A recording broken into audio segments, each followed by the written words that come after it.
अब होता क्या है, अब जब कल इलेक्शन हुआ तो इलेक्शन में हालत ये थी कि पीटीआई के और दीगर जमातों के जो कैंडिडेट्स हैं उन्होंने वोट पोल करना किस तरह शुरू किए।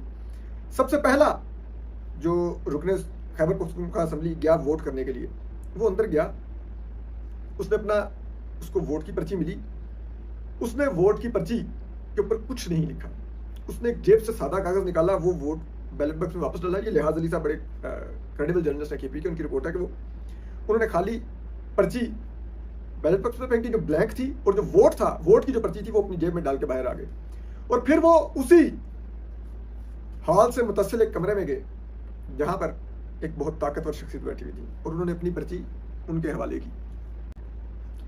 फिर जो दूसरे नंबर का वोटर था जो कि रुकने खैबर पख्तूनख्वा असेंबली था, वो पहले उस ताकतवर शख्सियत के कमरे में गया, वहां से उनसे पहले वाले वोटर की वोट की पर्ची ली, ठीक है, और अंदर चला गया।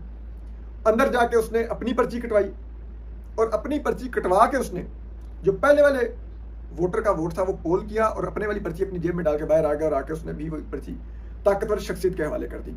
नाज़रीन कराम, सेनेट के इंतखाबात के हवाले से जितनी भी खबरें आती जा रही हैं, पूरे का पूरा इलेक्शन जो है वो कुछ अजीब सी सूरत हाल का शिकार नज़र आता है।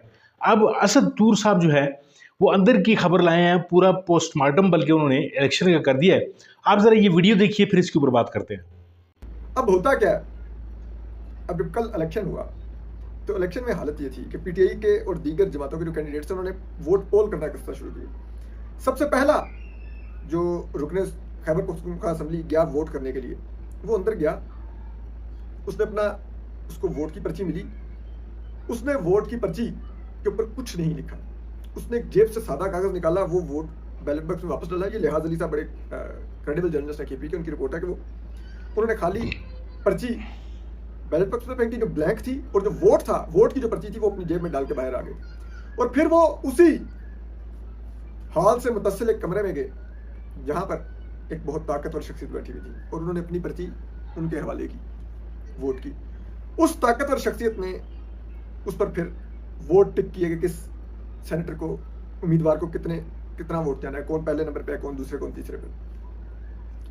फिर जो दूसरे नंबर का वोटर था जो कि रुकने खैबर पख्तूनख्वा असेंबली था, वो पहले उस ताकतवर शख्सियत के कमरे में गया, वहां से उनसे पहले वाले वोटर की वोट की पर्ची ली, ठीक है, और अंदर चला गया। अंदर जाके उसने अपनी पर्ची कटवाई, और अपनी पर्ची कटवा के उसने जो पहले वाले वोटर का वोट था वो पोल किया, और अपने वाली पर्ची अपनी जेब में डाल के बाहर आ गया, और आके उसने भी वही पर्ची ताकतवर शख्सियत के हवाले कर दी। तो यूं वो वोटिंग घूमती रही कि कोई भी जो खैबर पख्तूनख्वा असेंबली का रुकन था उसने अपना वोट खुद पोल नहीं किया, वो अपना वोट लेकर एक ताकतवर शख्सियत के पास जाता था, वो ताकतवर शख्सियत उस पर वोट डिसाइड करती थी। ये हमारे अरकान असेंबली की उनके अपने हाउस में साख है कि उन पर इतना भी एतमाद नहीं किया गया कि वो वोट जाके इंडिपेंडेंटली कर ले। और इलेक्शन कमीशन की भी ये हैसियत है कि उस इलेक्शन कमीशन ने, आप ये देखिए कि वैसे वो बड़ा शफाफ इलेक्शन, नो हॉर्स ट्रेडिंग, फलान ये वो, यहाँ पर क्या ये शफाफ इलेक्शन हो रहा था, यूं के वोट पे वो पोल ही नहीं कर रहे थे। जो केपी असेंबली के अरकान थे वो जाके किसी और को दे रहे थे, और वो टिक कर रहा था, फिर आके अगला बंदा पोल कर रहा था। ये शफाफ इलेक्शन कहलाएंगे क्या? ये बगैर किसी इन्फ्लुएंस, दबाव और उसके कहलाएंगे ये इलेक्शन? क्या ये किसी बैरूनी मुदाखलत के बगैर हुए इलेक्शन कहलाएंगे? लेकिन हुए। और फिर आप अली मीन गंडापुर साहब की सियासत देखिए कि उनको पता था कि इमरान खान साहब की प्रेफरेंस मुराद सईद है हर, तो मुराद सईद को उन्होंने 26 वोट पोल करवाए, हालांकि मुराद सईद को जीतने के लिए 1819 वोट दरकार थे, ठीक है, और बाकी उम्मीदवारों को किसी को 22, किसी को 21 वोट पड़े। अगर अली मीन गंडापुर साहब चाहते, या पीटीआई चाहती, या इमरान खान भी चाहते, तो पीटीआई कम अज कम 7 सीटें जीत सकती थी खैबर पख्तूनख्वा से, और अगर जरा टफ मुकाबला करती तो 8 भी जीत सकती थी। लेकिन पीटीआई ने 2 नशिस्तें खोई, ठीक है। पीटीआई चाहती तो ये जो डील उन्होंने एस्टेब्लिशमेंट और सबसे की, ये डील वो जेजेएफ से करके भी 8 से 9 नशिस्तें जीत सकते थे, 8 नशिस्तें जीत सकते थे, जेजेएफ 2 नशिस्तें जीत सकती थी, और फिर पीपल्स पार्टी और नून लीग मिलकर 1 नशिस्त जीतते। लेकिन क्या हुआ, पीटीआई ने 6 नशिस्तें चुप करके दी, 2 नशिस्तें हुक्मरान जमातों को दी, जेजेएफ की तो 2 थी, मिल गई। तो ये अब हुआ वहाँ पर। और अब देखिए नून लीग साहब ने अमीर मुकाम साहब के साहबजादे को मुंतखब किया है। मैं देख रहा था नून लीग के लोगों के ट्वीट्स के, हमारा बड़ा काबिल नौजवान सेनेटर बन गया। यार ये काबिल नौजवान बाय द वे हुक्मरान अशराफिया के बच्चे होते हैं क्या? कोई कारकुन काबिल नहीं हो सकता वहाँ पे? कोई काबिल कोई कारकुन नहीं है नून लीग के अंदर। कारकुन जेलने, डंडे खाने, पीका के मुकदमे भुगतने, ठीक है, क़यादत की गाड़ी के आगे भागने, ढोल पर नाचने, इसके लिए हैं। इस तरह कोई हैसियत नहीं होती। जब इन्होंने सीट देनी है तो एक अमीर कबीर को देनी है। वो अमीर कबीर के जिसके सवात के दरिया पे होटल को अली मीन गंडापुर भी हाथ नहीं लगा सके। वो अमीर कबीर, अमीर मुकाम जो अभी भी जनरल मुशर्रफ की पिस्तौल लेकर घूमता है, ठीक है, जो जनरल मुशर्रफ ने उसको भाई बनाकर एक पिस्टल गिफ्ट किया था, उस फौजी आमिर ने जिसने मियां नवाज साहब को निकाला था। तो नून लीग भी ईंधन उधर ही गिरती है, सिर्फ पैसा चाहिए। पीटीआई भी कोई मुख्तलिफ नहीं है, उन्होंने भी मिर्जा अफरीदी, उनको भी एटीएम चाहिए थी, वो लेके आ गए। पीपल्स पार्टी को एटीएम चाहिए थी, वो तला महमूद साहब को लेके आ गए, उन्होंने भी अपनी नशिस्त जीत ली। तो सीधी सी कहानी है, सबको अपनी पार्टियों के अखराजात पूरे करने हैं, आपकी मेरी आवाम की कोई फिक्र नहीं है। और फिर आप देखिए दूसरी चीज़, इस सेनेट के इलेक्शन में एक चीज़ और बड़ी उभर के आई। आप ये देखिए कि ये इसी तरह के कंप्रोमाइज सेनेट इलेक्शन पीटीआई ने जो एस्टेब्लिशमेंट के साथ कंप्रोमाइज करके किए हैं। मैं बात ये अपोजिशन के साथ कंप्रोमाइज था, एस्टेब्लिशमेंट के साथ कंप्रोमाइज था। वो देखिए, अगर इमरान खान साहब इस कंप्रोमाइज का हिस्सा नहीं थे तो अलीमा खान साहबा जो बात पे कहती हैं कि बजट इमरान खान साहब से नहीं अप्रूव कराया गया तो माइनस इमरान खान हो गया, सब कुछ हो गया, उन्होंने सेनेट इलेक्शन पर एक कमेंट नहीं किया कि अली मीन गंडापुर ने टिकटें बेची हैं, या अली मीन गंडापुर ने एस्टेब्लिशमेंट से डील की है, या अली मीन गंडापुर ने कारकुनों को टिकट नहीं दिए, जैसे कहते हैं एटीएम्स को टिकट दिए। कोई कमेंट नहीं किया अलीमा खान साहबा ने। ठीक, फिर आप देखिए कि पीटीआई के जो बड़े बड़े नजरियाती लोग बनते हैं, ठीक है, पीटीआई की मरकजी लीडरशिप है, उनमें से भी किसी ने इस कंप्रोमाइज की मुखालफत नहीं की। उस पर एक आरफा नूर साहब ने एक बड़ी जबरदस्त बात लिखी है अपने आर्टिकल। उन्होंने कहा कि वजह यह है कि पीटीआई में सब जानते हैं कि अली मीन गंडापुर, यानी कि उन्होंने ये इस तरह खुल के नहीं लिखा, लेकिन उनकी बात का मतलब है कि सब जानते हैं कि अली मीन गंडापुर एस्टेब्लिशमेंट का आदमी है, लेकिन कोई भी खुल के अली मीन गंडापुर को चैलेंज नहीं करता, उसकी मुखालफत नहीं करता, पार्टी में उसको हटाने की कोशिश नहीं करता। और उसकी वजह यह है कि तमाम पीटीआई के लोगों में से कोई भी जेल नहीं जाना चाहता।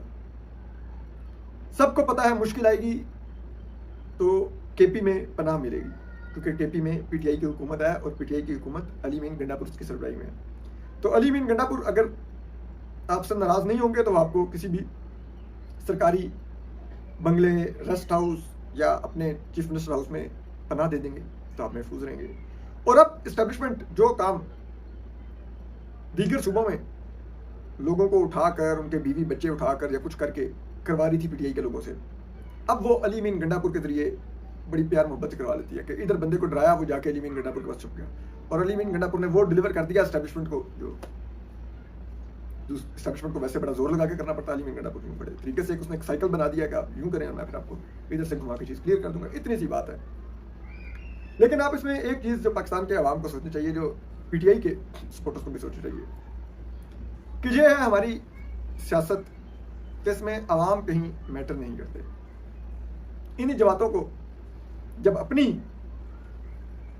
जो पीपल्स पार्टी, नून लीग और दीगर जमातें हैं जिनकी कोलिशन गवर्नमेंट है वफाक में, उनको जब अपने लिए, क्योंकि उनको आइन साजियाँ करनी है, कानून साजियाँ करनी है, जो कि एस्टेब्लिशमेंट ने करनी है उनको, उसके लिए उनको 2/3 मेजॉरिटी चाहिए थी, तो उन्होंने केपी गवर्नमेंट, जिसको पीटीआई का वो दहशतगर्द जमात कहते हैं तालिबान का सियासी रूप है, ये अली मीन गंडापुर ऐसा है वैसा है, उसके साथ भी डील कर ली।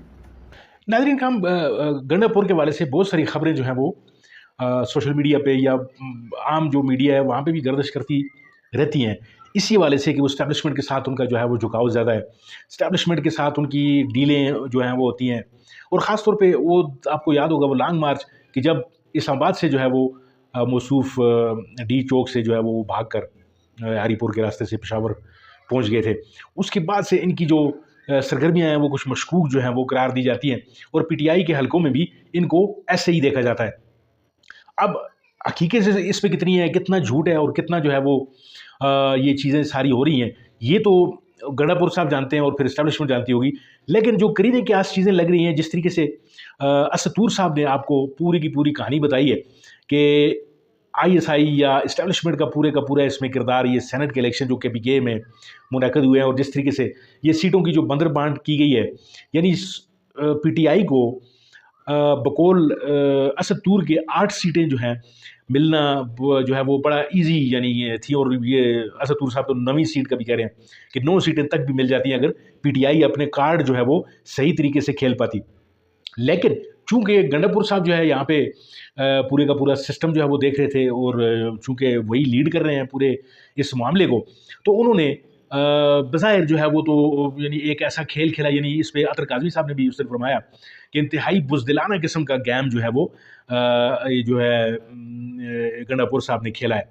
अतर साहब तो इनको लेवरेज देंगे कि ये इन्होंने यानी एक बहादुर जो सरदार है या बहादुर जो लीडर है उसकी बुज़दिल टीम उन्होंने खिताब दिया था इस पूरे के पूरे सिस्टम को।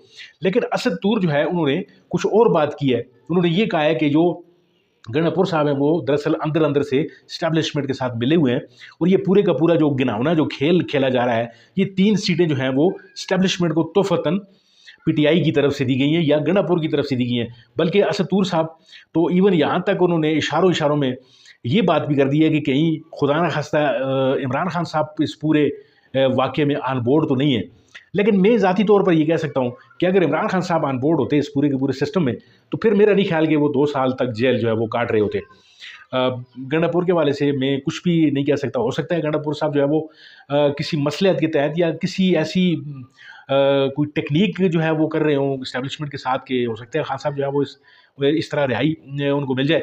लेकिन मेरा ज़ाती यकीन ये है कि इमरान खान साहब जो है वो ऐसी रिहाई जो है वो नहीं चाह रहे होंगे जिस तरीके से गंडापुर या ये बाकी लोग जो कर रहे हैं। और कुछ लोगों ने तो काफ़ी रेजिस्टेंस भी शो की, जिन लोगों को सेनेट के टिकट मिले हुए थे, आखिर तक वो उन्होंने जो है वो मज़ामत दिखाई। लेकिन ज़ाहिर है नकारखाने में तूती की आवाज़ जो है वो किसको सुनाई देती है। नाज़रीन हम यहाँ तक अगर आप मेरी वीडियो देखते हुए पहुँच आए हैं तो अपने जो कमेंट्स हैं उसमें इस बात का ज़रूर इजहार कीजिएगा कि क्या इमरान खान साहब इस पूरे के पूरे सिस्टम में ऑन बोर्ड हैं? क्या उनको पता है ये सारे खेल का, ये जो गंडापुर कर रहा है? अगर आप समझते हैं कि इमरान खान साहब को पता है, तो ज़रूर अपना कमेंट जो है वो ज़रूर शेयर कीजिएगा और चैनल को ज़रूर सब्सक्राइब करें अगर आपको ये वीडियो अच्छी लगी हो। मिलते हैं आपके साथ किसी और मौजू किसी और वीडियो में, तब तक के लिए दीजिए इजाज़त। अल्लाह आपका हामी और नासिर।